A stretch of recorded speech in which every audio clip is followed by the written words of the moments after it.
السلام علیکم ورحمۃ اللہ وبرکاتہ۔ آج ہے سبق نمبر 6 الدرس السادس۔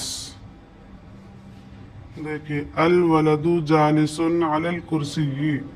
لڑکا بیٹھا ہے علی الکرسی، کرسی پر، ہوا مسرور وہ خوش ہے،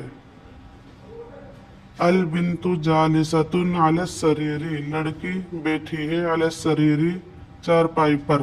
اوپر جالسن نیچے جالستن تائے تانیسائی، کیونکہ یہ لڑکی کے بارے میں بتایا جا رہا ہے تو یہاں پہ مؤنث ہے۔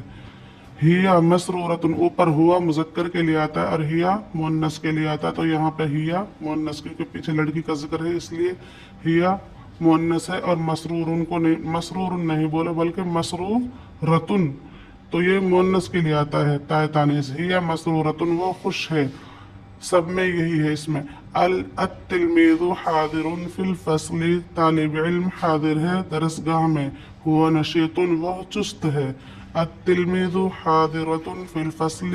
طالبہ حاضر ہے درسگاہ میں، ہی نشیطۃ وہ چست ہے، الاب واقف فی البیت، باپ کھڑا ہے فی البیت گھر میں، ہوا غاضب وہ غصے والا ہے، غاضب غصہ والا، یہاں پہ واقف کھڑا، الام واقفۃ فی المطبخ، ماں کھڑی ہوئی ہے فی المطبخ مطبخ میں، ہی مشغولۃ وہ مشغول ہیں، الاخ نائم فی المہد، بھائی سویا ہوا ہے فی المہد گہوارہ میں، مہد گہوارہ، ہوا جوعان وہ بھوکا ہے، تعبان تھکا ہوا ہے، جوعان بھوکا، تعبان تھکا،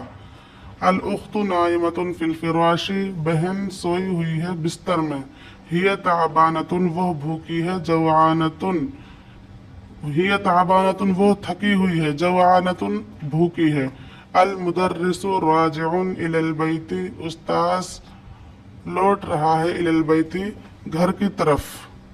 ہی کسلان وہ سست ہے، البنت ذاہبۃ الی البیت، لڑکی جا رہی ہے گھر کی طرف، ہی کسلانۃ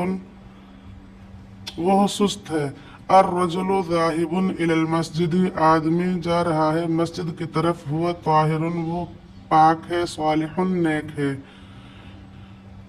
یہاں دیکھیے بس اس میں یہ فرق کرنا ہے اور ان کا ترجمہ کرنا ہے